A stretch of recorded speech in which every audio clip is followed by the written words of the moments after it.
김 목사 설교는 계속합니다.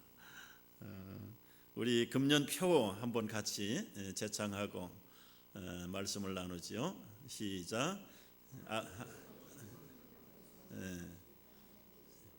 다 같이 시작. 아버지의 뜻이 하늘에서와 같이 땅에서도 이루어지게. 하늘에서 같이 이루어지게. 그래서 땅에서 하늘처럼, 전 말 굉장히 좋은 말 같아요. 땅에서 하늘처럼 사는 거예요.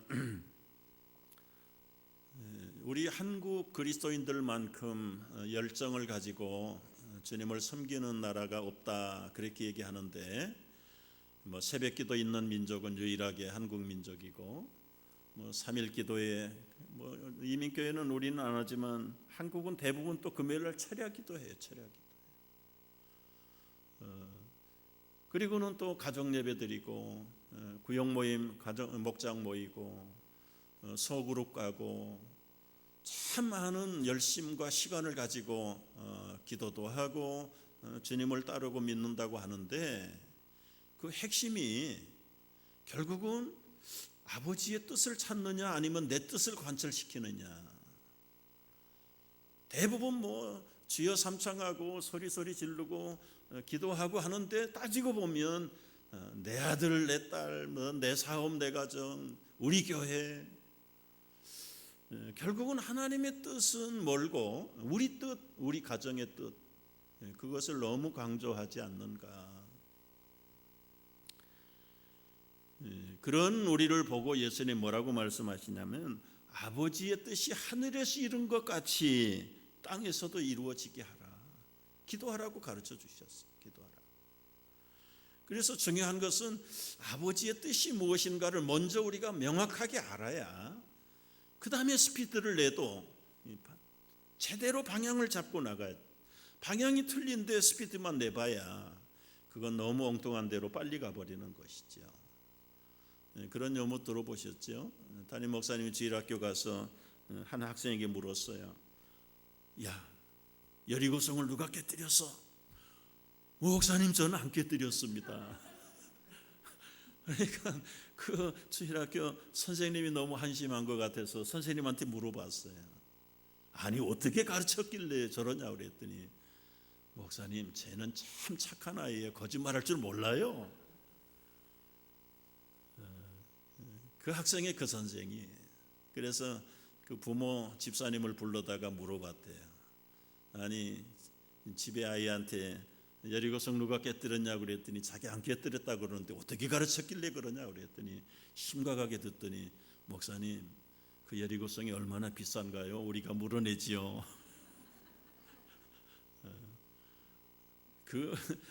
아주 이 성경을 모르고 그저 주님만을 따르려고 하는 풍자적인 유머잖아요. 우리가 열심을 내고 열심히 배우고 열심히 기도하고 소원을 가지고 있는데, 나중에 만약에 내가 도대체 너희를 모른다. 마태복음에 보면은요, 7장에 보면은 나더러 주여 주여 하는 자마다 다 천국에 들어갈 것이 아니다. 그 전에 주의 이름으로 귀신 쫓아내고 방언도 말하고 병 고치는 은사도 받아가지고 열심히 한다고 했는데, 나중에 가보니까 아버지 뜻대로 행한 게 아니다. 아버지 뜻대로 행한 게 아니다. 마가복음 3장 35절에 보면은 같이 한번 읽어보겠습니다. 마가복음 3장 35절 시작. 누구든지 하나님의 뜻대로 행하는 자가 내 형제요 자매요 어머니니라. 우리 가족의 관계도 혈통 중심이 아니다. 아버지의 뜻 가운데서 부름받고 거듭난 자들이 진정한 형제고 자매고 가족이지. 그래서 이 하나님의 뜻을 예수님은 얼마나 중요하게 생각을 했는지 몰라요. 요한복음 4장에 보면은 이런 말씀을 또 하세요. 나의 양식은 나를 보내신 이의 뜻을 행하는 것이다. 점심때가 돼서 배고팠어요. 제자들이 동네 먹을 것 사러 갔습니다. 예수님은 우물가에서 기다리는데 여인이 물길로 왔어요. 그 여인에게 복음을 전하고 생수의 근원이신 예수 그리스도를 증거해. 나중에는 그 물동이를 내버리고 동네 들어가서 자기가 만난 메시아를 많은 사람들에게 증거하고 전도하는 모습을 보면서 제자들이 먹을 걸 사가지고 왔어요. 야, 나는 배부르다. 안 먹어도 된다. 그랬더니 누가 먹을 걸 갖다 주었는가, 그런 생각을 그때 하신 말씀이 이 말씀이세요. 나의 양식은 나를 보내신 이의 뜻을 행하는 것이 나 배부르고 행복한 것이지, 입으로 한 끼 들어가는 것, 그게 행복한 거 아니다. 참 얼마나 귀한 말씀을 했는지요. 5장 30절을 같이 읽어봅니다. 내가 아무것도 스스로 할 수 없노라. 듣는 대로 심판하노니 나는 나의 뜻대로 하려 하지 않고 나를 보내신 이의 뜻대로 하려 함으로 내 심판은 의롭다. 요한복음에 나타난 예수님의 하나님 중심, 아버지 중심을 보면은요, 매 장마다 두 군데 세 군데씩 다 나와. 말씀하고 설교하지만 내 마음대로 내 생각대로 말해보고 설교한 적이 없다. 내 뜻을 행하려고 온 것도 아니다. 내가 심판하지만 내가 어떤 감정이나 내 기준 가지고 심판하는 것이 아니라 나를 보내신 하나님의 뜻 가운데서 심판한다. 예수님도 하나님이세요. 뭐 높고 낮은 것도 없어요. 아버지나 아들이나 삼위일체예요. 그럼에도 불구하고 예수님 뭐라고 말씀하세요? 나를 보내신 아버지, 나는 그분의 뜻을 먼저 생각하고 그분이 말하고 한 것을 말하고 그분이 시키는 일을 하는 것이 나 이 땅에 온 목적이다. 그렇다면 우리가 얼마나 하나님 뜻대로, 예수님 뜻대로, 성령의 뜻대로, 말씀대로 살아야 할 것인가. 그런데 우린 너무 거리가 먼 거예요. 예수님마저도 아버지에게 당신 마음대로 말하지도 못하고 생각조차도 아버지의 생각을 해야 됐던 그런 예수님임에도 불구하고 심지어 십자가 지기 싫어가지고 3번씩 그야말로 핏방울이 땀방울이 되도록, 땀방울이 핏방울이 되도록 기도할 만큼, 그러나 나중에는 내 뜻대로 마옵시고 아버지의 원대로 되기를 원합니다. 예수님이 아버지의 뜻대로 사셨다면 우리는 얼마나 아버지의 뜻대로, 예수님의 뜻대로, 성경의 말씀의 뜻대로 살아야 할 것인가. 그래서 우리가 몇 번째 지금 말씀을 하는데, 오늘은 어떤 뜻을 가지고 살아야 할 것인가. 2시간 증가한 거 빼고 전하지 않는 것 3가지만 말씀을 드리려고 합니다. 첫째는요, 아버지의 뜻이 무엇인가. 오늘 본문을 중심으로 볼 때는 첫째는 생명을 살리는 것이 아버지의 뜻대로 사는 거예요. 39절 40절 다시 한번 읽습니다. 다 같이. 나를 보내신 이의 뜻은 내게 주신 자 중에 내가 하나도 잃어버리지 아니하고 마지막 날에 다시 살리는 이것이니라. 내 아버지의 뜻은 아들을 보고 믿는 자마다 영생을 얻는 이것이니 마지막 날에 내가 이를 다시 살리리라. 아버지 하나님이 아들 예수 그리스도를 이 땅에 보내신 뜻, 예수님이 자기가 보냄을 받은 뜻이 무엇인가에 대해서 말씀을 하세요. 아버지의 뜻은 아들을 보고 믿는 자가 영생을 얻는 것이다. 나를 보내신 이의 뜻은 하나도 잃어버리지 아니하고 마지막 날에 다 살리는 것이다. 살리는 것. 이 살리는 작업, 생명 구원, 영원한 생명, 이거 외에는 사실은 귀한 게 없어요. 귀한 게 없어요. 여러분, 생명만큼 귀한 게 어디 있는가요? 그 생명을, 영원한 생명을 예수 믿어서 구원받게 하려고 하나님에 계신 아버지께서 아들 예수 그리스도를 이 땅에 보내셨다. 그래서 이 생명을 살리는 일만큼 하나님이 원하시는 뜻, 예수님이 이 땅에 오신 뜻, 그리고 성령을, 말씀을 주신 뜻도 결국은 생명을 살리는 일이다. 영상 하나를 한번 볼 텐데요, 미물 하나를 건져내는데도 영상 준비하라고 지금 뜸을 들이는 거예요.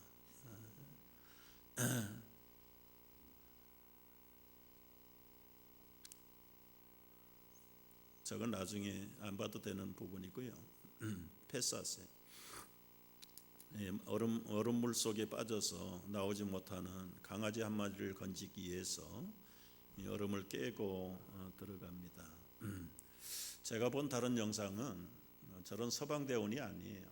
길거리 지나가는 젊은이가 우통을 벗고 아마 손으로 얼음을 깨고 그냥 맨몸으로 들어가서 건져내는 걸 찾지를 못해서 아마 저걸 대신한 것 같아요. 참 얼마나 휴머니즘으로 가득 찬 사람인가요? 얼마나 인간적인 사랑이 많은가요? 동정도 많고 연민도 많고, 어떤 나라는 막 몽둥이로 때려 죽이는 나라도 있는데, 그런데 한번 생각을 해보자고요. 천하보다 귀하다는 생명이 죄 속에 빠져서 저주 가운데 허우적거리고 있는데, 말하지 못하는 강아지 한 마리를 건지고 들어가는 그런 사람이 있는가 하면, 저는 저런 영상을 보면서 많이 도전을 받아. 여러분, 만약에 20불짜리 하나 잃어버렸다고 생각을 해보세요. 잊어버렸어? 그거 없어도 돼. 그럴 사람 한 사람도 없을까? 아마 백을 몇 번 뒤집어 보고 찾아보고, 100불짜리 하나 잃어버렸다고 생각을 해보세요. 아마 온통 집안이 난리가 날 거예요. 근데 사람의 생명이 50불, 100불만큼도 귀하지 않나요? 이걸 위해서 하나님이 당신의 독생자를 보냈고, 십자가에서 죽으시고 부활하시고 영원한 구원을, 생명을 살리기려고 말씀도 주시고 성령이 오셔서 지금도 우리와 함께 하시는데, 우리는 아버지의 뜻도 예수님의 죽으심의 부활의 뜻도 잊어버리고 그냥 엉뚱한 거 가지고, 근데 얼마나 우리가 본질에서 많이 벗어나 있는가. 여러분, 갈라디아 1장 4절을 보면은요, 이렇게 말씀하세요. 그리스도께서 하나님 곧 우리 아버지의 뜻을 따라 이 악한 세대에서 우리를 건지시려고 우리 죄를 대속하기 위하여 자기 몸을 주셨다.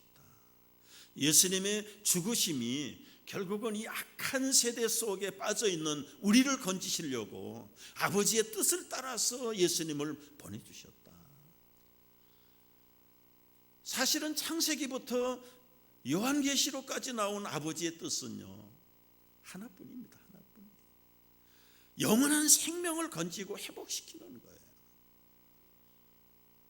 그러니까 우리가 1년 이제 새 예배당을 짓고 들어가도 그거보다 더 귀한 일이 뭐냐? 그거보다 더 귀한 일. 생명을 건지는 일이에요. 생명을 건지는. 우리가 철저하게 믿고 지금부터라도 우리의 최고의 가치는 구원이고 영원한 생명을 구하는 것이, 나를 보내신 이 땅에 주님이 우리를 보내신 뜻인 줄로 믿으시기 축복합니다. 두 번째는요, 우리를 이 땅에 보내시고 또 예수님을 보내신 아버지의 뜻이 뭔가? 하나님의 능력과 사랑을 신뢰하는 것이에요. 평범한 얘기 같지만 우리가 얼마나 하나님을 능력으로 그리고 사랑으로 신뢰하는가, 이 요한일서 2장 15절 이하의 말씀을 보면 우리 영적인 거울을 보는 것 같아요. 같이 한번 읽어봅니다. 이 세상이나 세상에 있는 것들을 사랑하지 말라. 누구든지 세상을 사랑하면 아버지의 사랑이 그 안에 있지 아니하니. 그 다음에 이는 세상의 모든 있는 것이 육신의 정욕과 안목의 정욕과 이생의 자랑이니 이는 아버지께로부터 온 것이 아니요 세상으로부터 온 것입니다. 그 다음에 말씀요, 이 세상도 정욕도 지나가되 오직 하나님의 뜻을 행하는 자는 영원히 거하니라. 우리는 영원히 거할 것은 내버려 두고 잠시 있으면 없어지고 사라지고 다 소멸돼 버릴 것들을 본질인 줄 알고 붙잡고 있는데, 그게 세 가지로 요약한 게 뭡니까? 육신의 정욕, 안목의 정욕, 이생의 자랑. 이 세 가지에 걸려가지고 진정한 하나님의 뜻은 관계가 없다는 거예요.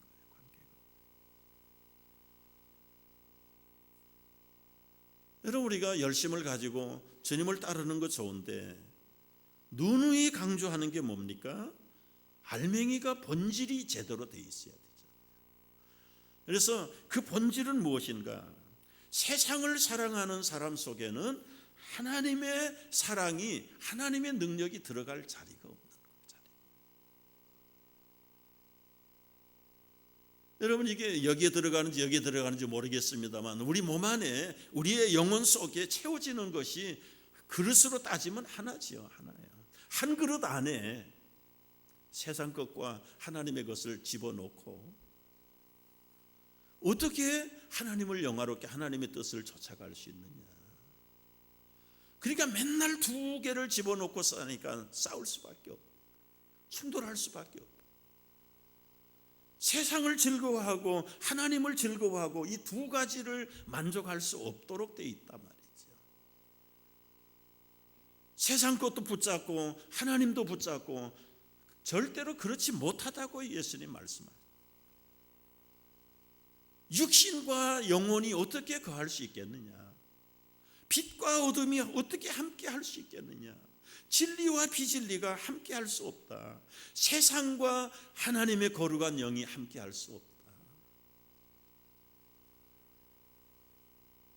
결국 우리가 하나님의 능력을 믿습니다, 하나님의 사랑을 신뢰합니다 말하는데 엄밀히 따지면 그 하나님의 능력이나 사랑보다는 세상의 능력이나 세상에 신뢰하는 게 더 크지 않냐 이거예요. 그래가지고는 하나님의 뜻을 제대로 우리가 이룰 수 없다는 것입니다. 그러면 아마 조금 앞서가시는 분들은 그런 반문을 할 수 있을 거예요. 그럼 세상 무조건 다 버려야 됩니까? 예, 일단은 버려야 돼요. 어떻게 버리는가에 대해서 이번 수요일 날부터 시작을 해요. 여러분, 일단 이 버려버리고 치워버리고 비워버리게 될 때 그때부터 새 것이 들어올 수 있어요. 물론 반대로 하는 사람도 있어요. 계속 샘물을 집어넣으면 구정물이 나가요. 영혼을 집어넣으면 육신적인 게 다 점점 작아지고 나중에는 다 온통 새 생명의 영혼으로 가득 찰 수 있어요. 그런데 이런 훈련과 습관이 되어 있지 않으면 두 개를 함께 채울 수가 없다는 것은 자명한 사실이다. 여러분, 우리가 신문을 붙잡는 것도 습관이에요. 아침에 신문이 없으면 허전해요. 그런데 그 신문을 펼치면서 그냥 다 읽는데 이것도 습관이거든요. 근데 성경을 읽지 않는 것도 습관이거든요. 한 번 안 읽어도 아무런 가책도 없고 한 달을 안 읽어도 괜찮고, 근데 신문은 하루만 안 봐도 궁금하고, 그래서 이 습관이 우리의 행동을 만들고 행동이 결국은 운명을 만든다고 그러잖아요. 그러니까 이 작은 습관부터 우리가 그러면 세상을 등지고 살아야 됩니까? 그러면 무조건 떠나서 무슨 무인도로 가든지 수도사가 되든지 사찰에 들어가서 돌을 닦아야 됩니까? 예수님은 우리에게 그렇게 가르치지 않았어요. 이 세상이라는 건 죄가 관영한 세상이에요. 이 세상에 살지만 내가 너희를 이 세상에서 데려가기 위해서 온 거 아니다.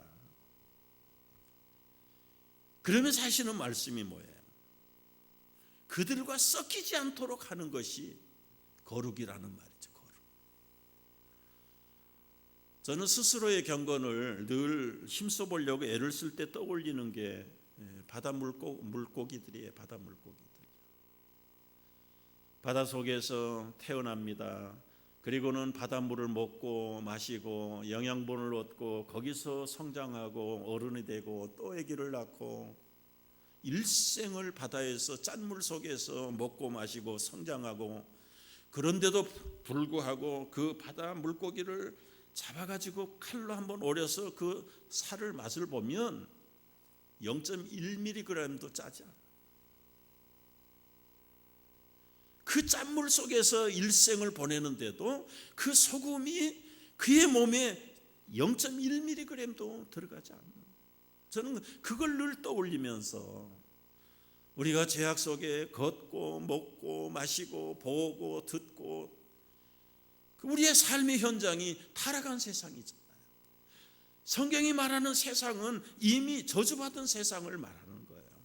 그 속에 하나님의 자녀로 거듭났는데 떠나는 것이 거룩한 것이 아니라 철저하게 예수님이 말씀한 대로 이 세상과 동화되지 않도록 경건으로 우리를 감싸는 것, 그게 거룩한 습관이고 경건의 훈련을 통해서, 그래서 하나님의 능력, 하나님의 사랑도 훈련을 통해서 반복되어지고 반복된 게 습관이 되고 그 습관이 우리의 영적인 운명을 만들어내는 거죠.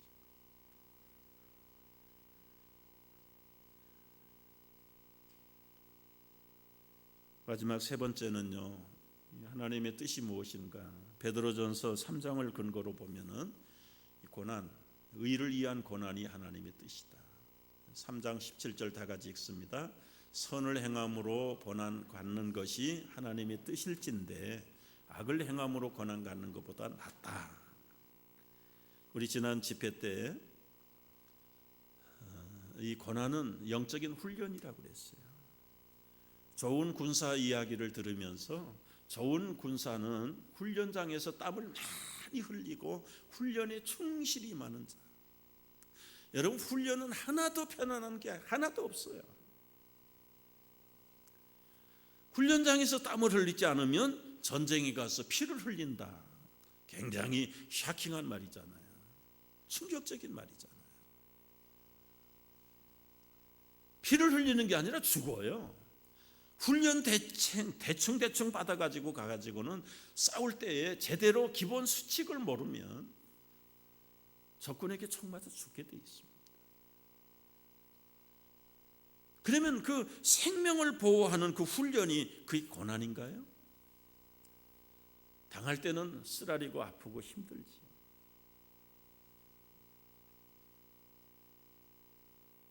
여러분, 우리가 이 고난을 왜 받아야 되는가?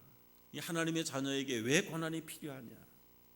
그 질문은 이 질문으로 바꿀 수 있어요. 여러분이 만약에 스텝파더나 스텝마더라면 그 스텝 차일드 안 때립니다. 못 때립니다. 그러나 여러분이 나서 기른 친자식이라면 사랑의 매를 들게 돼 있어요. 왜요? 친자식이기 때문에 바른 사람 되고 더 좋은 사람 만들기 위해서 사랑의 매를 드는 거예요. 하나님이 똑같은 말씀하셔서 히브리서에 보면은요, 징계는 다 받는 것인데 징계가 없는 사람은 사생자다. 사생자. 하나님이 악인들은 건드리지 않습니다. 그냥 내버려 두는 거예요. 지멋대로 살다가 때로는 어떤 면에서는 더 잘되게 할 수도 있어요. 왜냐하면 사형수에게 마지막 선심을 베푸는 심정. 그러나 사랑하는 자마다 채찍의 매를 든다고. 징계를 받을 당시에는 힘들고 고통스럽고 아프지만 그러나 이 징계가 유익을 가져온다는 사실을 알아야 됩니다. 여러분, 연한 조갯살 속에 모래알갱이 게 하나 들어가잖아요. 그 연한 조갯살이 얼마나 그 날카로운 모래살이 아프겠어요. 우리 같으면 손으로 딱 꺼내버리면 되는데 그 조갯살에 무슨 손이 있습니까? 발이 있습니까? 없어요. 밀어낼 힘이 없는 거예요. 그러니까 온 몸의 고통의 아픔을 짜가지고 그 모래알을 싸고 막아내는 게 결국은 진주예요. 진주.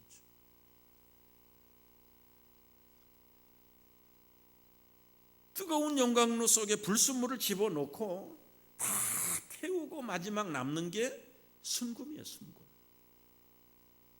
그런데 이 순금보다 수백 배 뜨거운 용광로 속에 타고 안 타는 게 있는데 그거 남은 게 다이아몬드예요. 여러분, 하나님의 자녀 속에 왜 시련과 고난이 필요한가? 고난이라는 풀무불 속에 우리를 집어넣어서 정금같이 나오게 하시려는 하나님의 계획이 있단 말이에요. 어떤 면에서는 정금보다 더 다이아몬드를 만들고 싶은 거예요. 그러면 용광로 속에 있을 때는 괴롭지만은 다이아몬드가 된다면은 세상에 내가 최고입니다. 아이고 머리야. 다이아몬드를 보여준대잖아. 아이고 머리야. 머리 아프지 않는데 이거 보여준다는 얘기. 그러면 다이아몬드 입장에서 한번 생각을 해보자고요. 우리는 다 버려진 잡석같이 돌같이 이름 없는 돌멩이 같은 것들인데 그걸 긁어다가 영광도 속에 집어넣어가지고요. 우리의 불필요한 거 주님 보시기에 못된 것들을 다 태워버리고 그냥 거기서 다이아몬드 만들고 순금 같은 하나님의 거룩한 백성으로 만들려고 할 때 영광로가 뜨거운 건 사실이죠. 견디지 못하지요. 그러나 참으면 뭐가 된다고요? 순금이 되고 정금이 되고 다이아몬드가 된다고 생각을 할 때 이 다이아몬드가 조금만 참으면. 그래서 우리 한국 젊은 여성들이 뼈를 깎고 살을 깎아도 참고 있잖아.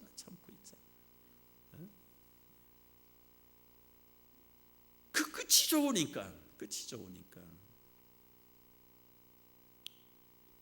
오늘 말씀 마치려고 그래요.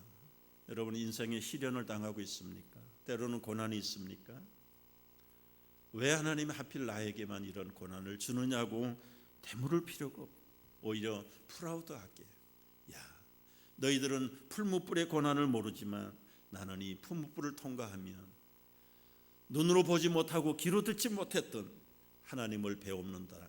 그 욥이 발견한 그 정금 같은 그 믿음을 나에게 주시려고 하나님이 나를 지금 이런 고난의 풀무불 가운데 있구나. 그게 하나님의 뜻이다. 오히려 하나님의 뜻을 알면 오히려 감사하고 더 자랑스럽게 생각하면서 무풍지대에서 온실에서 자라는 꽃보다는 야생화가 더 억세잖아요. 더 아름답습니다. 우리에게 오늘 세 가지 말씀 주셨는데 참 고난도 하나님의 뜻이고 그리고 때로는 능력과 사랑을 신뢰하게 하시려는 하나님의 뜻 그리고 생명을 구원하는 일이 우리를 보내신 아버지의 뜻인 것을 알고 이 본 뜻을 잘 받드는 우리 모두가 되기를 축복합니다. 기도하겠습니다.